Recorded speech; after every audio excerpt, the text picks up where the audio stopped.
गाऊं यशोदा लाल के। कृष्णं नारायणं वंदे कृष्णं वंदे प्रजाप्रियं कृष्णं द्वैपायनं वंदे कृष्णं वंदे प्रथासुतम्।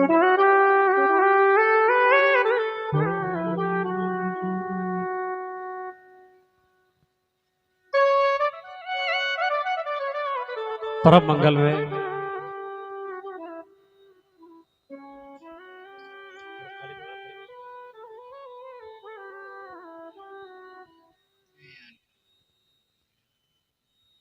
परम मंगल में परात्पर अखिलेश्वर अकारण करना वर्णालय भक्ति वांचर कल्प तरु पीताम्बरधारी बाल कृष्ण लाल की भांगमयी मूर्ति श्रीमद् भागवत महापुराण, जिसके लिए आप सभी यहाँ एकत्र हुए हैं। सर्वप्रथम मेरे बांके बिहारी नंद के लाला अपना स्थान ग्रहण करें। व्यास जी महाराज अपना स्थान ग्रहण करें। सुखदेव जी महाराज अपना स्थान ग्रहण करें। ग्राम देवता, वास देवता, यक्ष देवता अपना अपना स्थान ग्रहण करें।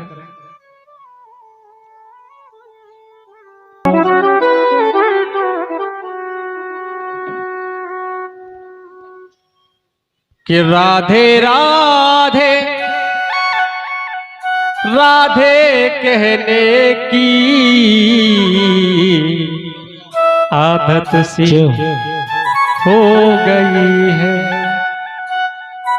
कि राधे राधे राधे कहने की आदत सी हो गई है। राधे राधे राधे कहने की आदत सी हो गई है। राधे राधे राधे कहने की आदत सी हो गई है। राधे राधे राधे कहने की आदत सी हो गई। श्री जी के चरणों में रहने की, श्री जी के चरणों में रहने की आदत सी हो गई है। राधे राधे राधे कहने की आदत सी हो गई है। राधे राधे राधे कहने की आदत सी हो गई है। राधे राधे राधे कहने की आदत सी हो गई है।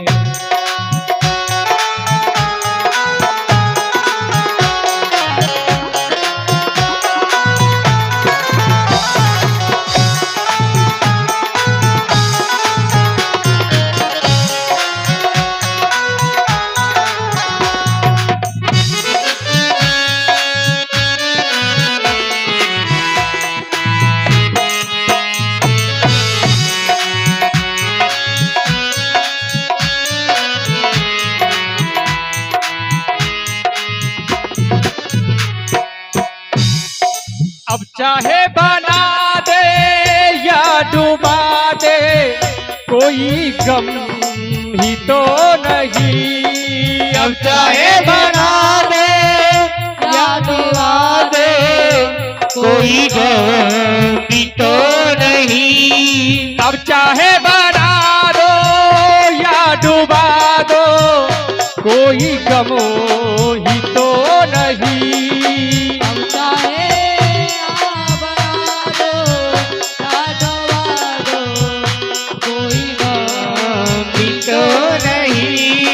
हमको तेरे नाम में बहने की, हमको तेरे नाम में बहने की आदत से हो गई।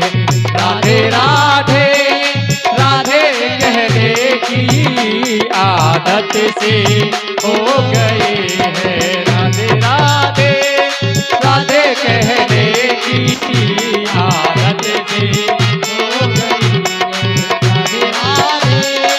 राधे कहने की आदत सी हो गई।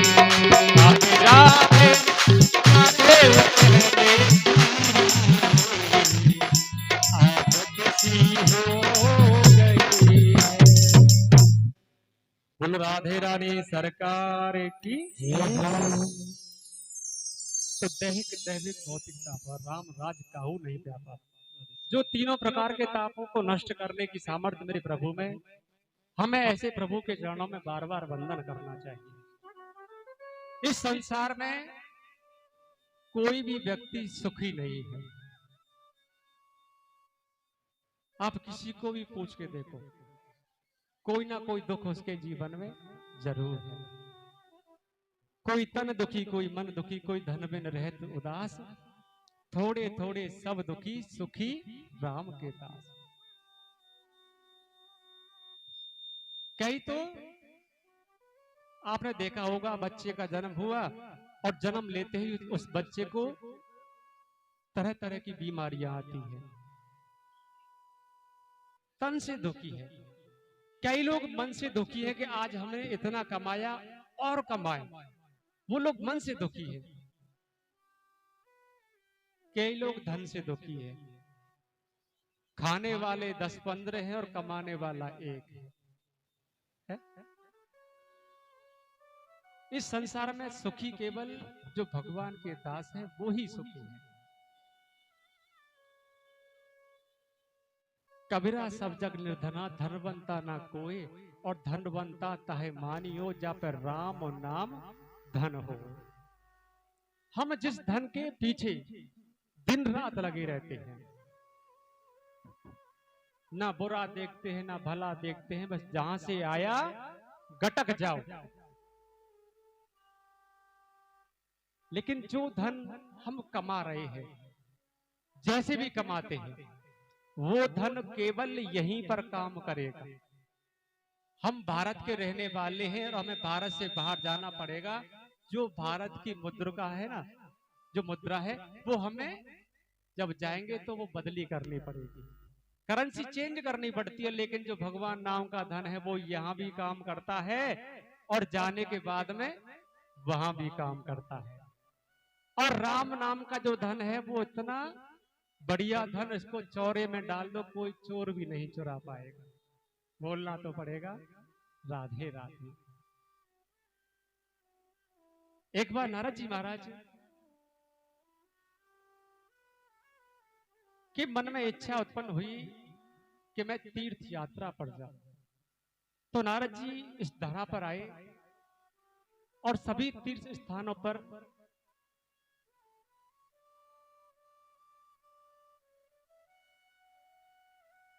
गंगा मां का किनारा, और गंगा मां के किनारे हजारों संत विराजमान हैं।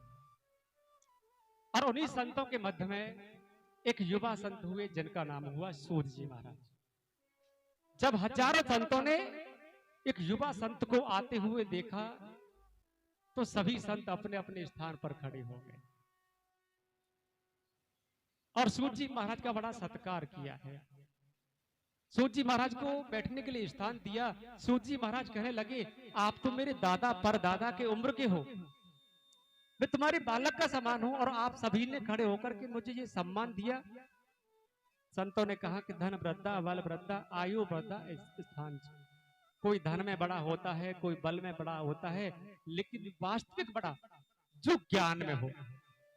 और ज्ञान किसी को भी हो सकता है, एक छोटे बच्चे को भी ज्ञान हो सकता है, एक युवा को भी हो सकता है, वृद्ध को भी हो सकता है। संतों ने कहा कि आप तो करोड़ों सूर्यों के समान हैं। आज सूत जी महाराज बड़े प्रसन्न हुए। 88,000 संत कहने लगे कि सूत जी, आप हमें कोई ऐसी कथा श्रवण कराओ जिससे संसार का कल्याण हो। हम किसी संत के पास जाते हैं, किसी ब्राह्मण के पास जाते हैं, तो केवल ये पूछते हैं कि बाबा आप ये बताओ कि हमारी दुकान कैसे चलेगी, हमारी बहू से बेटा होगा या बेटी होगी। लेकिन उन संतों ने कहा कि हमें कोई ऐसी कथा श्रवण कराओ जिससे संसार का कल्याण हो। सूत जी महाराज बड़े प्रसन्न हुए और सूत जी महाराज कहने लगे कि हम सब एक काल के मुख में बैठे हुए, एक बहुत बड़ा अजगर है और उस अजगर के मुख में हम सब बैठे हुए हैं। और वो अजगर कब अपना मुख बंद कर ले, कब हमारी मृत्यु हो जाए, किसी को नहीं पता। पल से पल में क्या हो जाए चंपत और शरीर का, पता नहीं तकदीर का। मैं आपको कथा सुना रहा हूं, एक क्षण के बाद मैं आपको कथा सुनाऊं, इसकी मेरे पास कोई गारंटी नहीं। एक क्षण का भी नहीं पता होता है, लेकिन हम सोचते बहुत बड़ा बड़ा है कि आज मैंने ये किया, कल मुझे ये करना है। और कई बार सोचते सोचते अटैक पड़ जाता है, सब धरा के धरा यही रह जाता है। बोलना तो पड़ेगा राधे राधे।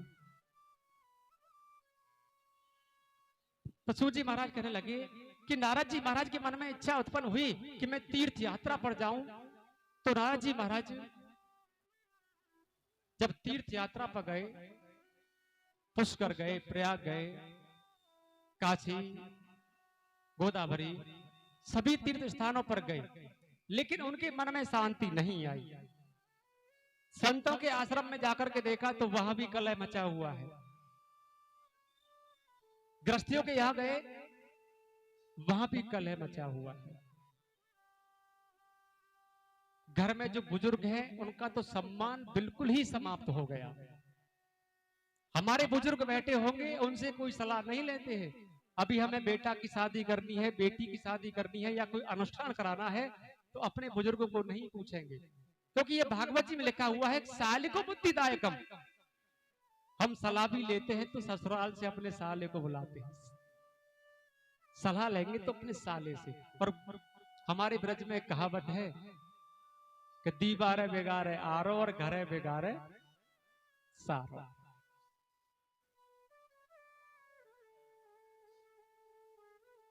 हमने अपने बुजुर्गों का सम्मान नष्ट कर दिया।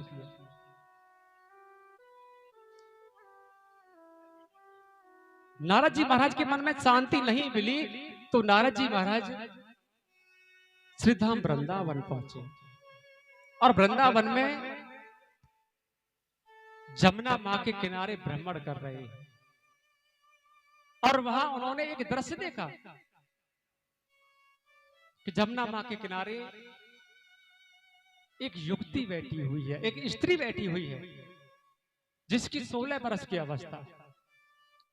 और उस स्त्री के पास में 2 वृद्ध पुरुष लेटे हुए हैं। हजारों दासियां उनकी सेवा में लगी हुई हैं।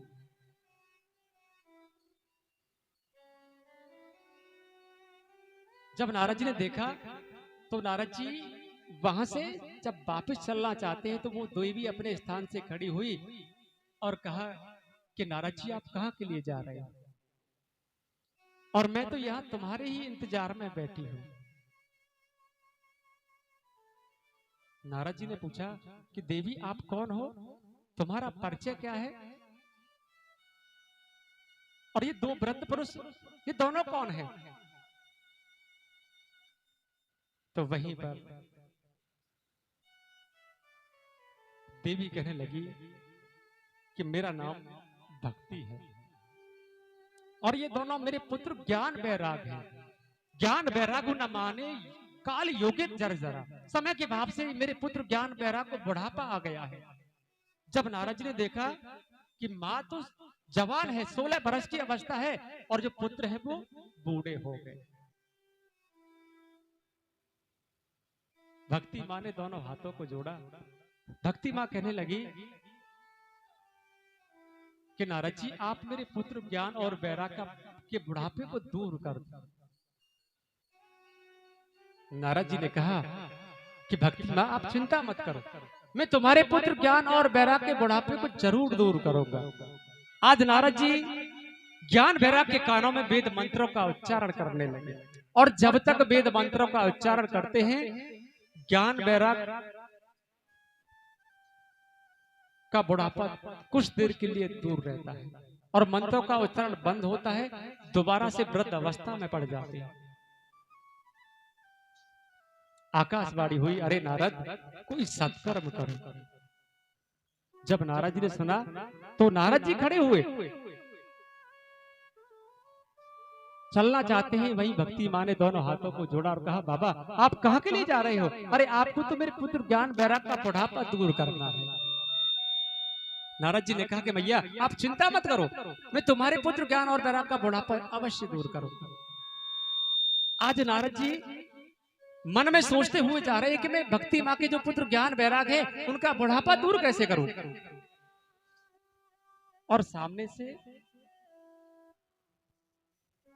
शरद कुमारों को देखा और शरद कुमारों ने नारद जी को आते हुए देखा। नारद जी का मुख उदास है। तो शरद कुमार कहने लगे, अरे नारद जी तुम्हारे मुखार बिंद पर यह उदासी क्यों है? तो नारद जी ने बताया कि मेरे मन में इच्छा उत्पन्न हुई थी कि मैं तीर्थ यात्रा पर जाऊं। सभी जगह गया लेकिन मेरे मन में शांति नहीं आई। जब मैं सीधा वृंदावन पहुंचा तो मेरी भेंट भक्ति माँ से हुई। जो भक्ति माँ के पुत्र ज्ञान वैराग है उनको बुढ़ापा आ गया है। अब मैं उनके बुढ़ापे को दूर कैसे करूं? शरद कुमार कहने लगे कि नारद जी आपको भक्ति माँ के पुत्र ज्ञान और वैराग का बुढ़ापा दूर करना है ना, तो आप उन्हें सप्ताह श्रवण कराओ। नारद जी कहने लगे कि जब वेद मंत्रों से कुछ नहीं हुआ तो इस भागवत से क्या हो जाएगा? शरद कुमार कहते हैं घी का बाप दूध होता है, क्योंकि दूध से ही घी निकलता है और घी से हम अच्छे अच्छे पकवान बनाते हैं। हमने कढ़ाई में घी को लिया, पकवान बनाने लगे और कुछ देर के बाद घी समाप्त हो जाए। हम सोचे कि भाई घी तो समाप्त हो गया और ये घी दूध से तो निकला है, अब घी समाप्त हो गया तो थोड़ा सा दूध डाल दे, पूड़ी को तले। तो क्या उस दूध में आप पूड़ी को तल लोगे? नहीं तली जाएगी। जब हमें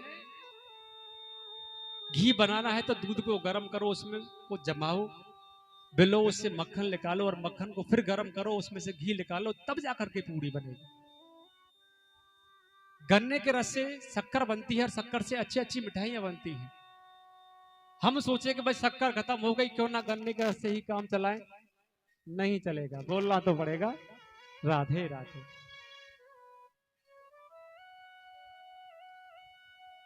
तो नारद जी ने कहा कि शरद कुमारो आप मेरे साथ वृंदावन के लिए चलो।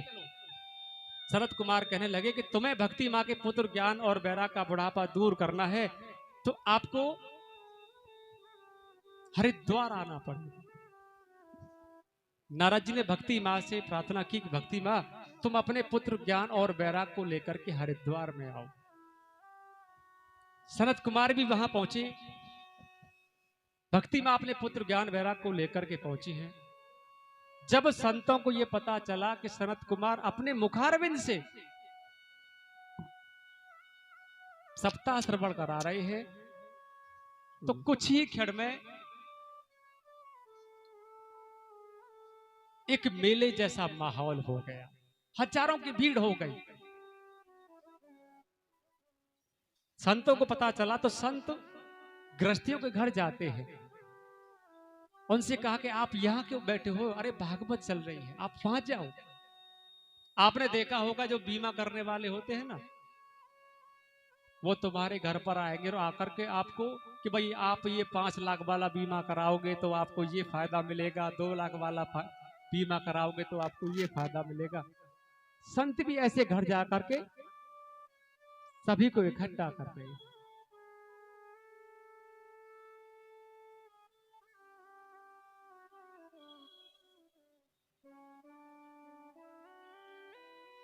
और जैसे ही शरद कुमार कथा आरंभ करना ही चाहते हैं तो वहीं पर नारद जी ने कहा कि यदि कोई ज्ञानी अपने ज्ञान से मुक्ति को प्राप्त करे तो कोई बड़ी बात नहीं है। यदि कोई दानी दान करके अपनी मुक्ति को प्राप्त करे तो भी कोई बड़ी बात नहीं है। शरद कुमारों ने कहा कि मैं आपको एक ऐसी कथा श्रवण कराता हूं कि यदि कोई व्यक्ति अपने जीवन में कभी भी दान नहीं किया हो कभी पुण्य नहीं किया हो, कभी सत्कर्म नहीं किया हो, और ऐसे व्यक्ति की मृत्यु हो जाए और मृत्यु होने के बाद में प्रेत योनि में पहुंच जाए,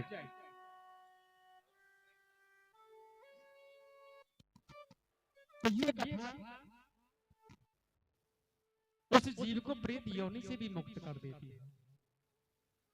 तुंगभद्रा नदी के किनारे एक बड़ा सुंदर नगर, और उस नगर में सभी वर्ण के लोग निवास करते हैं। और उसी नगर में एक ब्राह्मण जिनका नाम हुआ आत्मदेव, और उनकी पत्नी जिनका नाम हुआ धूमकेतु। और धूमकेतु होता है कि दो नेत्र होते हुए भी कुछ ना दिखाई दे, उसे धुंधली कहते हैं। आत्मदेव पंडित जी कर्मकांडी ब्राह्मण हैं। अपने नित्य क्रिया करके जब घर से निकलते हैं जजमानों की यहाँ, अब घर पर अकेली धुंधली का साम्राज्य। कभी किसी पड़ोसी के यहाँ पहुंची, कभी कहीं झगड़ा कराया, कभी कहीं। जब शाम को पंडित जी आए, उससे पहले ही दोनों हाथों में आरती का थाल लेकर दरवाजे पर खड़ी मिलती है। पंडित जी को लगता है कि मेरी पंडितानी तो बोलना तो पड़ेगा, राधे राधे।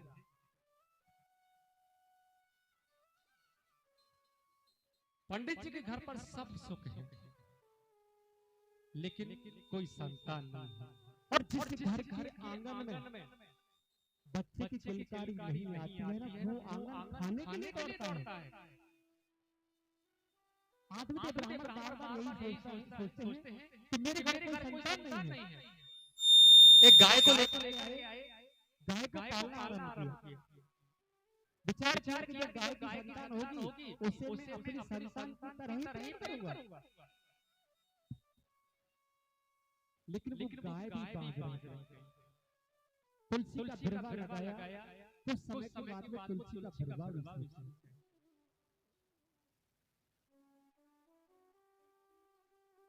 आत्मदेव मन में विचार करने लगे कि मैं कितना बड़ा पापी हूँ।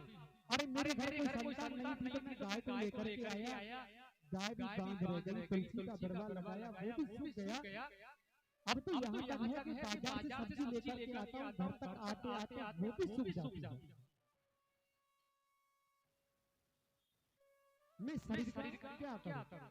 और ये विचार करके आत्मदेव जंगल की ओर जाने लगे। जंगल में पहुंचे, सामने सरोवर को देखा तो वहां जलपान किया, और एक वृक्ष के नीचे जाकर के बैठ गए। और वहीं एक संत आया। संत ने आत्मदेव ब्राह्मण को देखा तो देखते ही संत कहने लगे कि कर्मकांडी ब्राह्मण है, लेकिन इसके मुखार बिंद पर ये उदासी की रेखाएं क्यों हैं? संत ने कहा, रे ब्राह्मण, आप उदास क्यों हो?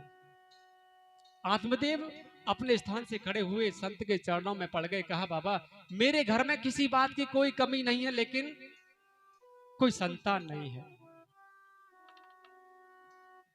मेरे नगर वाले मेरा मुख देखना भी पसंद नहीं करते हैं, और ये वास्तव में सत्य बात है। जिनके घर संतान नहीं होती है ना, कई लोग तो उनका मुख देखना भी पसंद नहीं करते हैं। हम घर से बाहर जा रहे हैं और सामने से कोई मिल जाए तो हम सोचते हैं कि आज कितना बड़ा अपशगुन हो गया। आतिथ्य कहने लगे कि कोई मेरा मुख देखने तक राजी नहीं है, कोई संतान नहीं, कम से कम एक संतान तो होनी चाहिए। आप मुझे संतान होने का आशीर्वाद दो, नहीं तो मैं तुम्हारे ही सामने अपने प्राणों को त्याग दूंगा। संत ने कहा कि आप संसार के पुत्रों की इच्छा करते हो। अरे संतान ने कभी किसी को सुख दिया है? और आप संसार के पुत्रों की तो बात ही छोड़ो। भागवत जी में लिखा है कि भगवान के 24 अवतार हुए, और 24 अवतारों में से 2 अवतार बड़े सर्वश्रेष्ठ, भगवान राम अवतार और दूसरा कृष्ण अवतार। जब भगवान राम और कृष्ण ने अपने माता पिता को सुख नहीं दिया, तो इस संसार की संतान क्या सुख दे सकती है? दशरथ जी महाराज की मृत्यु भगवान राम के वियोग में हुई। भगवान राम ने अपने पिताजी को सुख नहीं दिया, भगवान कृष्ण मथुरा की जेलों में जन्म लिया। जन्म लेते ही अपने माता पिता को छोड़ा, गोकुल में पहुंचे। 11 वर्ष 53 दिन तक वहां रहे, फिर वापस मथुरा में आए और उसके बाद में फिर मथुरा को छोड़ करके द्वारका के लिए चले। भगवान ने भी अपने माता पिता को सुख नहीं दिया तो इस संसार की संतान क्या सुख दे सकती है। आत्मदेव ने कहा कि बाबा आप मुझे इस उपदेश को मत सुनाओ, आप तो मुझे संतान होने का फल दीजिए, नहीं तो मैं अपने प्राणों को त्यागूंगा और जो ब्रह्म हत्या का पाप लगेगा वो तुम्हारे सर पर लगेगा। जब संत ने ब्राह्मण को जिद करते हुए देखा तो संत ने अपनी झोली में से एक फल निकाला और फल को लेकर के आत्मदेव ब्राह्मण के हाथों में दे दिया और कहा इस फल को अपनी पत्नी को खिलाना जिससे तुम्हारे घर एक सुंदर सी संतान का जन्म होगा। आत्मदेव ब्राह्मण उस फल को लेकर के अपनी पत्नी धुंधली के पास आए। अपनी पत्नी धुंधली से कहा कि देखो देवी, आज मुझे एक संत का प्रसाद मिला है और आप इस प्रसाद को ग्रहण करोगी तो आप गर्भवती हो जाओगी और तुम्हारे यहाँ एक सुंदर से बालक का जन्म होगा। धुंधली ने फल को अपने हाथ में लिया, आत्मदेव वहां से चले गए। अब धुंधली विचार करने लगी कि मेरे पंडित जी कितने भोले हैं, किसी बाबा जी ने इनको बहका दिया कि फल के खाने से संतान हो जाएगी। पड़ोसन आई, सारी कथा पड़ोसन को बताई कि बताओ बहन मैं क्या करूं, मेरे पंडित जी ये फल लेकर के आए हैं और मैं इस फल को खा लेती हूं और मैं गर्भवती हो गई। मैंने सुना है कि जो गर्भवती महिलाएं होती है ना उनको बड़ा कष्ट सहन करना पड़ता है और मैं नहीं चाहती हूं कि किसी प्रकार का कोई कष्ट सहन करूं, मैं तो बहुत ही अच्छी हूं। तो पड़ोसी ने कहा कि बहन मैं गर्भवती हूं और जब मुझे संतान होगी तो मैं अपनी संतान तुम्हें ला करके दे दूंगी और तुम अपने पति से कहना कि ये संतान मेरी है। धुंधली ने कहा कि तुम अपनी संतान मुझे दे दोगी, मैं अपने पति से कह दूंगी कि ये संतान मेरी है, लेकिन मेरे पति ये फल लेकर के आए हैं, इस फल की परीक्षा कैसे हो कि फल के खाने से संतान होती है कि नहीं होती। पड़ोसिन ने कहा अरे धुंधली, जब इस फल के खाने से तुम्हें संतान हो सकती है तो तुम्हारी गाय भी तो बांझ है, क्यों ना इस फल को तुम अपनी गाय के लिए खिला दो। अब धुंधली ने फल को लिया, गाय के लिए खिला दिया। समय व्यतीत होता रहा और जब पड़ोसन की यहाँ संतान हुई तो रात्रि के समय अपने पुत्र को धुंधली को दिया, बदले में बहुत सारा धन लेकर के वहां से पड़ोसन चले गए। धुंधली ने अपने पति से कहा कि देखो हमारे घर पुत्र का जन्म हुआ, आज आत्मदेव ब्राह्मण के यहाँ पर मंगलाचार हो रहे हैं,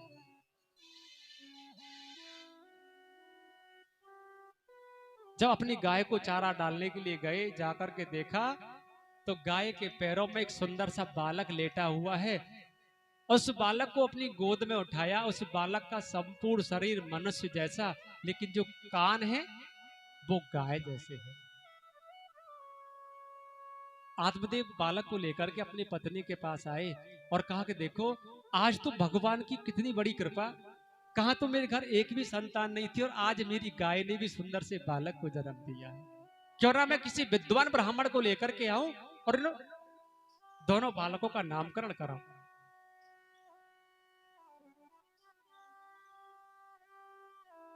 धुंधली ने कहा कि ब्राह्मण देवता, पुत्र मेरा है तो नामकरण भी मैं खुद करूंगा। मेरा नाम धुंधली है तो मेरे पुत्र का नाम होगा धुंधकारी। आज धुंधली ने अपने पुत्र का नामकरण किया और धुंधकारी नाम रख दिया। आत्मदेव ब्राह्मण कहने लगे कि तुमने अपने पुत्र का नाम अपने से मिलता हुआ रखा है तो ये तो गाय का पुत्र है, इसका नाम भी इसकी मां से मिलता हुआ होना चाहिए। और वहीं पर आत्मदेव ब्राह्मण ने उस बालक का नामकरण किया और कहा इस बालक का नाम गौकर्ण होगा।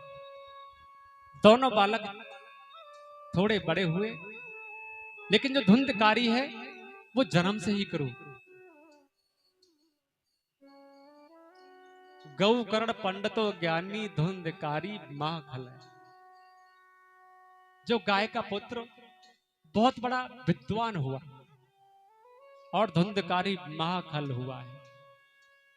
जुआ इत्यादि खेलने लगा, मदरापान करने लगा, मांस भक्षण करने लगा। आत्मदेव ब्राह्मण ने आकर के देखा तो कहीं शराब की बोतलें पड़ी हुई हैं, कहीं हड्डियां पड़ी हुई हैं। आत्मदेव ने विचार किया कि जिस घर में भगवान का कीर्तन होता था आज वही नरक का अड्डा बन गया है। कहीं शराब की बोतलें पड़ी हुई हैं, कहीं हड्डियां पड़ी हुई हैं।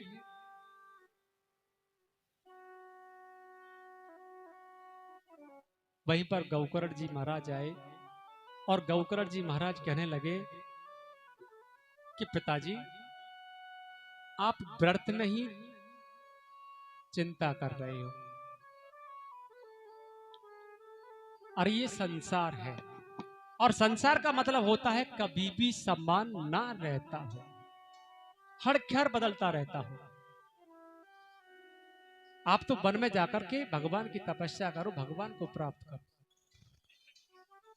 आज आत्मदेव गौकर्ण जी महाराज के मुखार बिंद से सुना कि आप वन में जाओ, तो आत्मदेव ब्राह्मण ने अपने घर को त्याग दिया, वन में चले गए तपस्या करने के।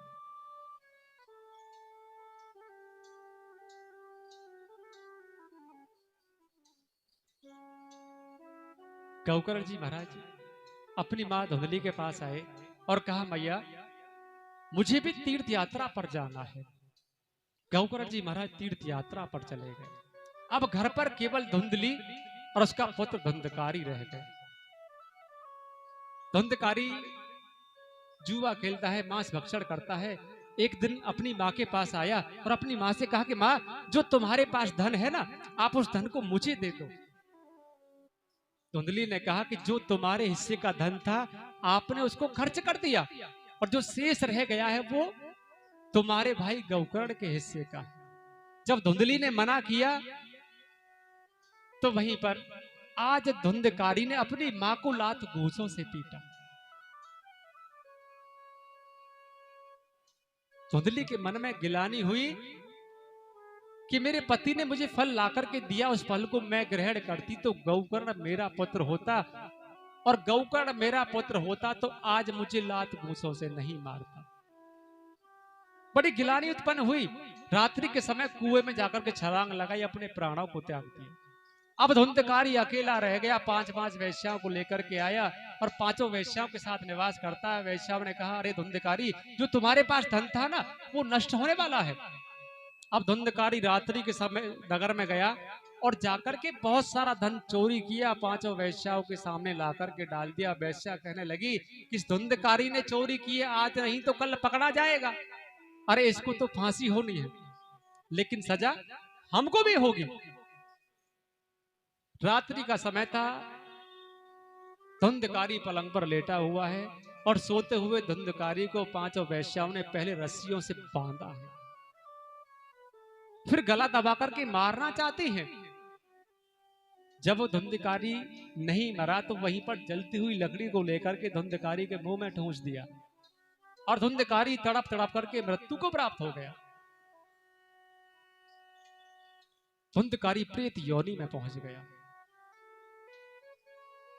इधर गौकर्ण जी महाराज को ये पता चला कि मेरा भाई धुंधकारी की मृत्यु हो गई है, तो गौकर्ण जी महाराज गया जी में गए और जाकर के अपने भाई का पिंडदान किया है।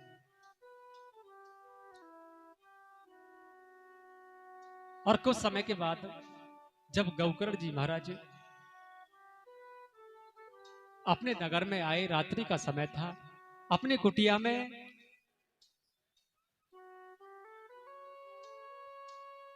प्रवेश किया, आसन लगाया और भजन करने के लिए बैठ गए। तो वहां तरह तरह की आवाजें आने लगी। कभी भैंसे की आवाज आती है, कभी सांड की आती है, कभी हाथी की आती है, कभी कुत्ते की आवाज आती है। गौकर्ण जी महाराज ने कहा कि अरे भैया आप कौन हो? मैं भगवान का भजन करने के लिए यहाँ पर एकांत में बैठा हुआ हूं और आप मुझे भजन नहीं करने दे रहे हो। तो सामने एक छाया सी दिखाई पड़ी। गौकर्ण जी महाराज ने अपने कमंडल में से जल लिया, छाया पर छिड़का, तो वहां से आवाज आई, अरे भैया गौकर्ण, मैं तुम्हारा भाई धुंधकारी हूं और मैं प्रेत योनि में हूं। और प्रेत योनि इतना कष्टमयी जीवन होता है कि ना कुछ खाने के लिए मिलता है, ना पीने के लिए मिलता, ना बैठ सकता है, ना उठ सकता है। बड़ा कष्टमयी जीवन होता है प्रेत योनि। धुंधकारी ने कहा कि भैया आप मेरी मुक्ति का कोई ना कोई उपाय करो। गौकर्ण जी महाराज ने कहा कि अभी तुम अपने स्थान पर जाओ और मैं सुबह तुम्हारी मुक्ति का कोई ना कोई उपाय जरूर करूंगा। जब सुबह हुई, सभी नगरवासियों से गौकर्ण जी महाराज मिले, तो गौकर्ण जी महाराज ने अपने गुरु सूर्य भगवान को याद किया, प्रार्थना की और कहा, सूर्य भगवान जय हो।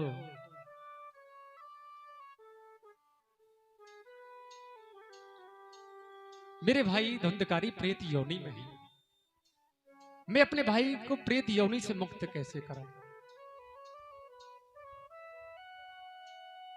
सूर्य भगवान ने कहा कि तुम अपने भाई को प्रेत योनि से मुक्त कराना चाहते हो तो आप उन्हें सप्ताह श्रवण करो। सुनो भागवत संत सुदाना, जन्म मरण से पिंड छुड़ा। पुनरप जन्म पुनरप मरणम पुनरप जननी जठरे सहना। बार बार जन्म लेना, बार बार मरना, इससे छुटकारा पाना है तो भागवत कथा को श्रवण करो। कई लोग कहते कि भाई हम तो 10 बार सुनी है, 15 बार सुनी है। भले ही आपने 15 बार नहीं 20 बार सुनी, जब तक मन की तृप्ति ना हो तब तक कथा श्रवण करनी चाहिए। अब हम कथा पांडाल में बैठे हुए हैं और मन चला गया कि भाई घर पर छोटे छोटे बच्चे हैं, कहीं फ्रिज को खोल खोल करके कहीं दूध ना नीचे गिरा दे, कोई नुकसान ना कर दे।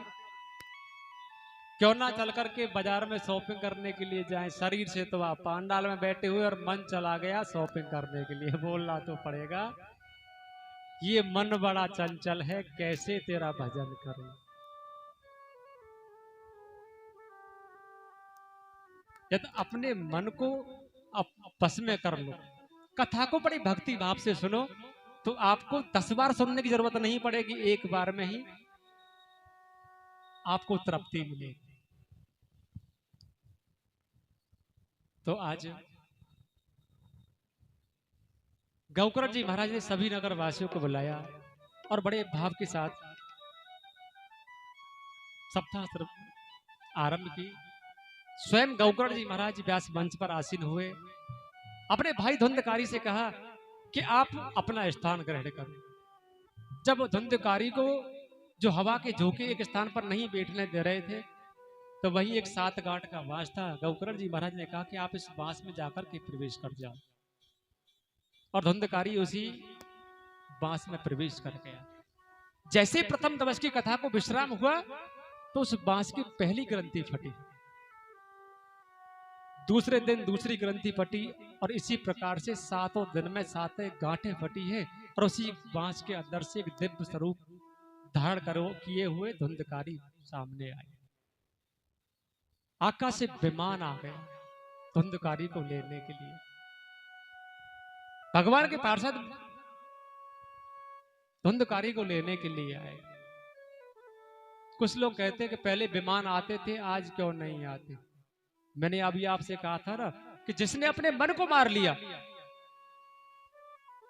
विमान जरूर आएगा, लेकिन मन को मारना हर किसी के बस की बात नहीं है।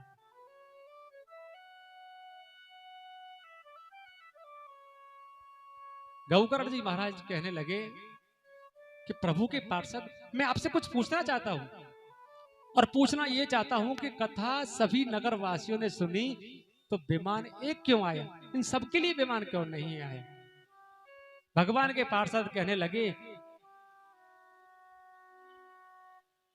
कि कथा सुनने में भेद है। श्रोता 3 प्रकार के होते हैं। एक तो श्रोता ऐसा होता है कि कथा पांडाल में कोई ऐसी जगह देखता है कि जहां उसको कोई डिस्टर्ब ना करे, और बड़े भाव से कथा को सुनता है। एक होता है सरोता, बस उसका मुंह बंद नहीं होगा। कभी इधर वाले को टच किया, कभी इधर वाले को, कभी पीछे वाले को। कभी देखा कि भाई व्यास मंच थोड़ा नीचे था, थोड़ा और ऊपर होता तो अच्छी लगती व्यास गद्दी। व्यास जी थोड़े पतले हैं, थोड़े मोटे और होते तो कितने सुंदर लगते। उसके 3 घंटे इसी में निकल जाते हैं। बोलना तो पड़ेगा राधे राधे। एक होते हैं बेचारे सोता, वो पांडाल में देखते हैं कि पाइप कहां पर है, कमर लगाई, लंबा सा घूंघट निकाला। और सोताओं में सबसे आगे हमारी माताएं होती हैं, क्योंकि इनके पास एक लाइसेंस होता है ना, घूंघट निकाला लंबा सा। आकाशों ने बड़ी भक्ति भाव के साथ कथा को श्रवण किया है। जैसे भगवान श्री राम संपूर्ण अयोध्या वासियों को लेकर के बैकुंठ के लिए गए थे, ऐसे ही गौकर्ण जी महाराज सभी नगर वासियों को लेकर के बैकुंठ के लिए गए। फिर नारद जी के मन में इच्छा उत्पन्न हुई कि जब तक सुखदेव जी महाराज का प्रागट नहीं होगा, ये कथा आगे कैसे बढ़ेगी। तो नारद जी महाराज कैलाश पर पहुंचे। मां पार्वती बैठी हुई है, भोले बाबा समाधि में है। जैसी मां पार्वती ने भोले बाबा को आते हुए देखा तो मां पार्वती कहने लगी कि नारद जी, आप तो काफी समय के बाद आए हैं, क्या तुमने घूमना फिरना बंद कर दिया है? तो बनावटी प्रेम करती है। मां जानती है कि मैं अपने बेटे को प्रेम नहीं करूंगी तो मेरा बेटा बुढ़ापे में मेरी सेवा नहीं करेगा। बहन अपने भाई को प्रेम करती है तो बस यही बात सोचती है कि मैं अपने भैया को प्रेम नहीं करूंगी तो शादी के बाद भैया कहेगा कि तू अपने घर रहे, मैं अपने घर। बोलना तो पड़ेगा। पत्नी अपने पति को प्रेम करती है तो बनावटी प्रेम करती है। पत्नी जानती है कि मैं अपने पति को प्रेम नहीं करूंगी तो मेरा पति धक्का देके घर से बाहर कर देगा। सुर नर मुन सबकी यह रीति, और स्वार्थ लाग करे सब प्रीति। सब स्वार्थ के वशीभूत होकर के प्रेम करते हैं। मां पार्वती कहने लगी, नारद जी आप कैसी बात कर रहे हो? अरे मेरे पति भोलेनाथ मुझे बड़ा प्रेम करते हैं। नारद जी ने कहा, मैया ये तो बहुत अच्छी बात कि तुम्हारे पति तुम्हें बड़ा प्रेम करते हैं, लेकिन जहां छुपाता, चाहे कोई अच्छी बात हो तो और कोई बुरी बात हो तो। मां पार्वती ने कहा कि मेरे पति भोलेनाथ मुझसे कोई भी बात नहीं छुपाते। जब वो समाधि से जागते हैं और जिस झांकी के दर्शन वो समाधि में करते हैं, जागते ही सबसे पहले मुझसे कहते हैं कि देखो देवी, आज मैंने अपने प्रभु के राम अवतार के राम रूप में दर्शन किए, कृष्ण रूप में दर्शन किए। नारद जी ने कहा, मैया ये तो जब तुम्हारे पति तुम्हें प्रेम करते तो आपको बताते कि जो माला पड़ी हुई है केले के मुंड लगे हुए हैं। चलो आप नहीं बाबा को नहीं बता पाए तो आपको ये तो पता होगा कि तुम्हारे पति शमशान की भस्मी को क्यों रमाते। सामने जो अस्थियों का पर्वत है, किनकी अस्थियां हैं? मां पार्वती कहने लगी, नारद जी आज तुमने मेरे नेत्र खोल दिए। मुझे लगा था कि मेरे पति मुझे बड़ा प्रेम करते हैं, लेकिन मेरे पति तो मुझे बनावटी प्रेम करते हैं। और इतना कहकर के नारद जी वहां से कहने लगे, मैया जहां पर प्रेम नहीं होता मैं वहां पर एक क्षण भी निवास नहीं करता हूं। क्योंकि नारद जी जानते हैं कि भोले बाबा समाधि से जागने वाले हैं, उससे पहले ही निकल जाओ। जब नारद जी वहां से गए, कुछ समय के बाद जब भोले बाबा समाधि से जागे तो मां पार्वती को झरने के पास बैठे हुए देखा। और जब घर में पत्नी नाराज होती है और पति देव ने कहा, अरे श्रीमती जी एक गिलास पानी लेकर के आओ। पत्नी पानी तो देती है लेकिन आधा पानी फर्श पर गिरा देती है, ये लो। ऐसे ही मां पार्वती से कहने लगे, अरे देवी मेरा भांग का कटोरा लेकर के आओ। तो मां पार्वती ने दूर से ही सरका दिया, आधा भांग तो जमीन पर गिर पड़ा। भोले बाबा कहने लगे, देवी आप नाराज क्यों हो? मां पार्वती कहने लगी कि भोलेनाथ मुझे आज मालूम हुआ कि तुम मुझे बनावटी प्रेम करते हो। भोले बाबा ने कहा कि देवी तुम कैसे कह सकते हो मैं तुम्हें बनावटी प्रेम करता हूं।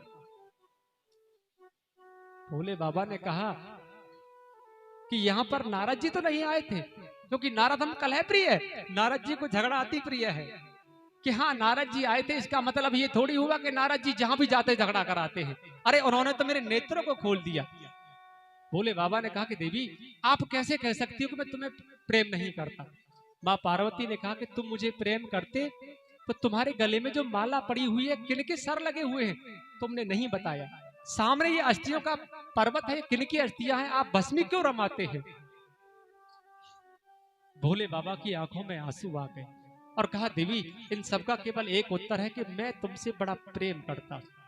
आपने पूछा कि किनके सर लगे हुए हैं, तो भोले बाबा ने कहा कि देवी ये तुम्हारे ही सर लगे हुए हैं।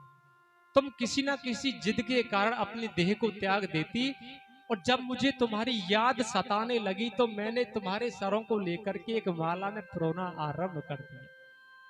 सामने जो अस्थियों का पर्वत है ये तुम्हारी अस्थियां हैं।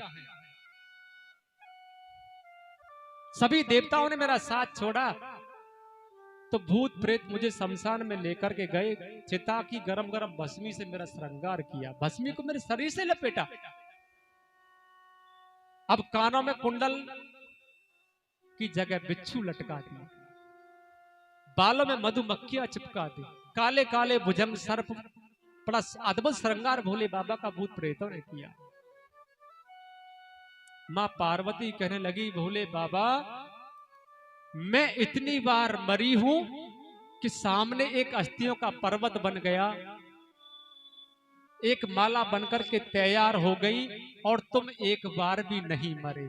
अरे आपने ऐसा कौन सा अमृत पी रखा है कि तुम तो अमर हो और मैं बार बार मर जाती हूं। भोले बाबा ने कहा कि देवी मैंने अमर कथा का पान कर रखा है। मां पार्वती कहने लगी कि प्रभु मैंने समझा था कि मेरे पति कपटी है। अरे आप कपटी थोड़ी हो, आप तो महाकपटी हो।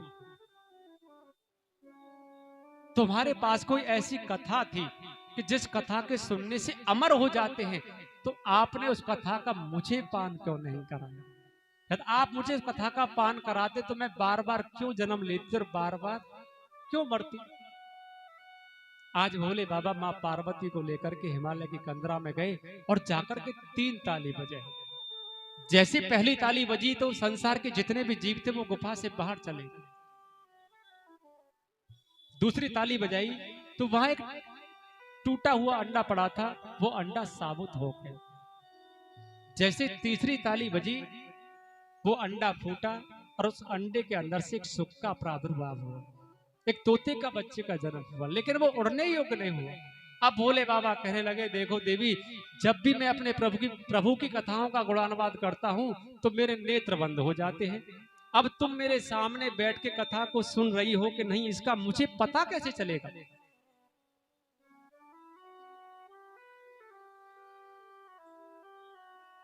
आज से आप 20-25 साल पहले जाओ, जो साधन आज है वो 25 साल पहले नहीं थे।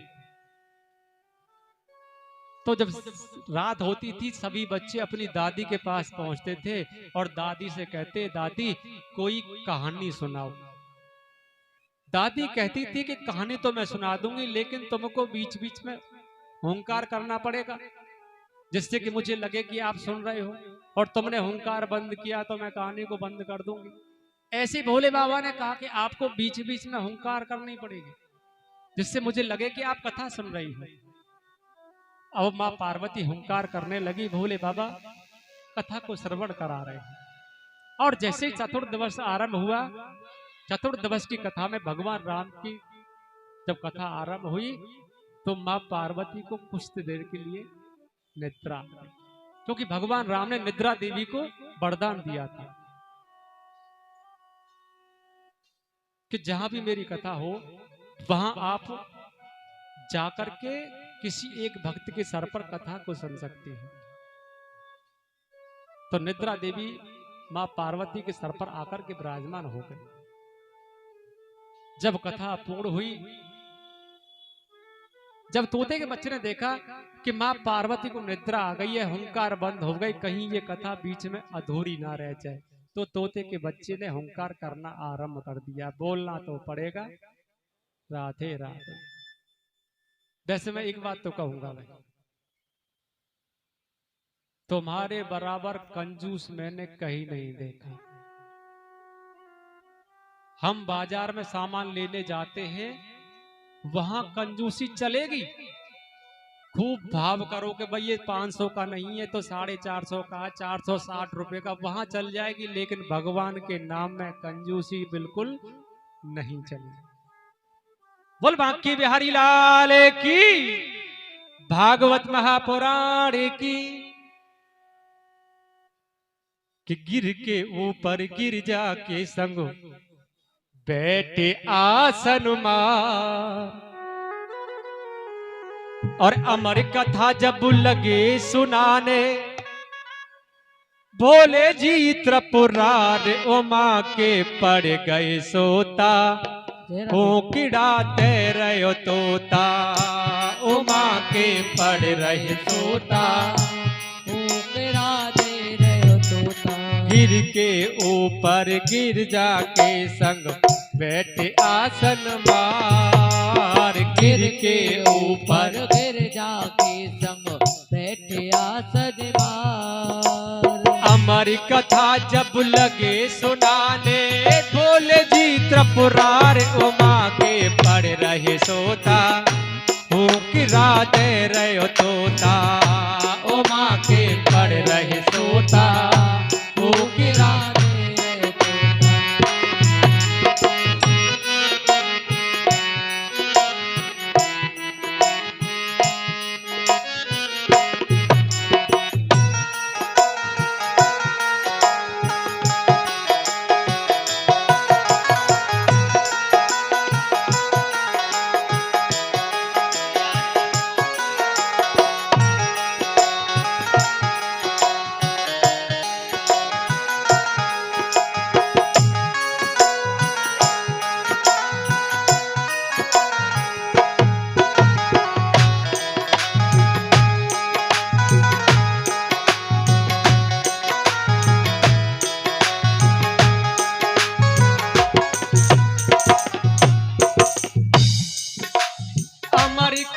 जब शिव शंकर ने गौरा माँ को सुनाई, अमर कथा जब शिव शंकर ने गौरा माँ को सुनाई, कथा भई ना पूरी मैया को निद्रा आई, कथा वही ना पूरी मैया को निद्रा आई, कथा भई ना पूरी मैया को निद्रा आई, कथा वही ना पूरी मैया को निद्रा आई। जहाँ कहूँ कथा रही हो स्वामी, जहाँ कहूँ कथा रही हो स्वामी, आगे दे सुनाए उमा के पड़ रहे सोता, ओ किराते रहो तोता, उमा के पड़ रहे सोता, उकरा दे रहे सोता।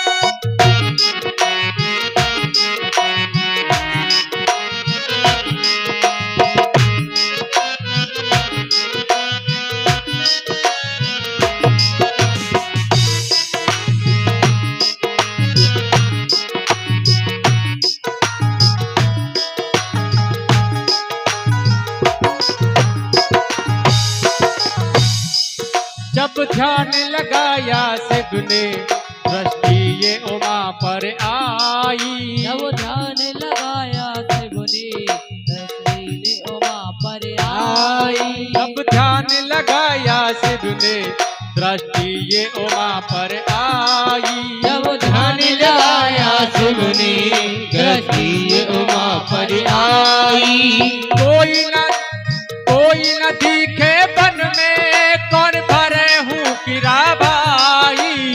कोई न दिखे बन में कौन भरे हूँ किरा भाई।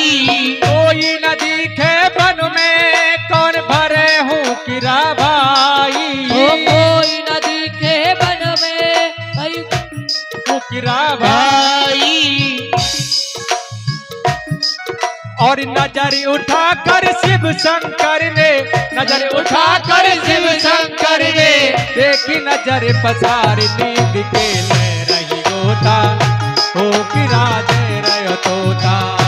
उमा के पर रहे सोता हो किरा दे रहे तोता। गिर के ऊपर गिर जाके सब बैठे आसन मार। गिर के ऊपर गिर जाके सब बैठे आसन मार। अमर कथा जब लगे सुनाने बोल जीत पुरार। उमा के पर रहे तोता हो किरा दे रहे तोता।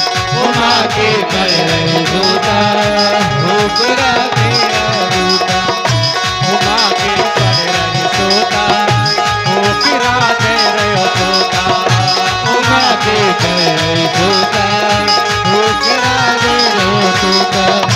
उमा के पर रहे तोता हो किरा दे रहे तोता।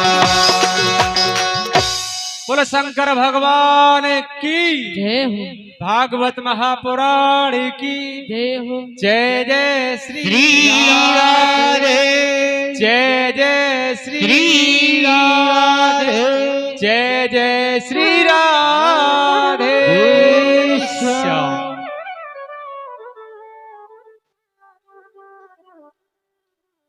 जैसे कथा पूरी हुई भोले बाबा ने जयकारा लगाया। माँ पार्वती की निद्रा खुली। माँ पार्वती कहने लगी कि भोलेनाथ क्या कथा पूरी हो गई। भोलेनाथ कह रहे थे कि देवी जब तुम सो रही थी तो हुंकार कौन कर रहा था। तो वहीं जब तोते के बच्चे को देखा भोले बाबा को बड़ा क्रोध आया। अपने हाथ में त्रिशूल लेकर के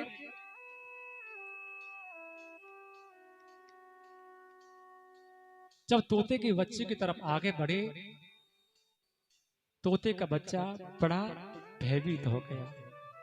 आकाश के मार्ग से उड़ता हुआ जा रहा। आगे आगे तोते का बच्चा जा रहा है और पीछे पीछे भोलेनाथ आ रहे हैं, त्रिशूल लेकर के जा रहे हैं और उनके पीछे माँ पार्वती आ रही है। माँ पार्वती ने कहा प्रभु आपने कहा था कि जो भी जीव इस कथा को सुन लेता है वो अमर हो जाता है। क्या तुम्हारे त्रिशूल के प्रहार से तोते के बच्चे का वध नहीं हुआ? संसार वाले कहेंगे कि भोलेनाथ एक तोते के बच्चे का वध नहीं कर पाए। और कहीं तुम्हारे त्रिशूल के प्रहार से तोते के बच्चे का वध हो गया तो तुम्हारी कथा झूठी पड़ जाएगी। तो भोले बाबा मां पार्वती को लेकर के वापस चले गए। इधर तोते का बच्चा आकाश के मार्ग से उड़ता हुआ जा रहा है और वहीं पर वेद व्यास की पत्नी बटुका देवी सूर्य भगवान को जल देने के लिए आई और जल देते समय उनको जमाई आई है। और जैसी जमाई लेने के लिए मुंह को फाड़ा वो तोते का बच्चा मुख के द्वार से गर्भ में प्रवेश कर गया। बटुका देवी कहने लगी कि तुम कौन हो जो मेरे उदर में प्रवेश कर गए? अंदर गर्भ से आवाज आई कि मां मैं तुम्हारा पुत्र सुखदेव हूं। जैसे ही बटुका देवी ने सुना तो बड़ी प्रसन्न हुई। बालक का जन्म 9 महीने बाद होता है लेकिन सुखदेव जी महाराज 1 वर्ष नहीं, 2 नहीं, 4 नहीं, 10 नहीं, पूरे 12 वर्ष तक अपनी मां के उदर में निवास किया। और कई जगह लिखा हुआ मिला है कि सुखदेव जी महाराज अपनी मां के गर्भ में 16 वर्ष तक निवास किया। वेद व्यास जी की पत्नी कहने लगी तुम्हारी कैसी संतान जो उधर से बाहर नहीं आना चाहती है? वेद व्यास जी कहने लगे बेटा तुम अपनी मां के गर्भ से बाहर आ जाओ, तुम्हारी मां को बड़ा कष्ट होता है। अंदर गर्भ से आवाज आई कि पिताजी जब जीव गर्भ के अंदर होता है उस पर भगवान की माया का कोई भी असर नहीं होता। और जैसे ही जन्म लेता है, जन्म लेते ही भगवान की माया पकड़ लेती है। और मैं नहीं चाहता हूं कि भगवान की माया का असर मेरे ऊपर हो। और आप चाहते हो तो स्वयं भगवान को आकर के मुझे वचन देना पड़ेगा कि उनकी माया का असर मेरे ऊपर न हो, तभी मैं अपनी मां के गर्भ से बाहर आऊंगा।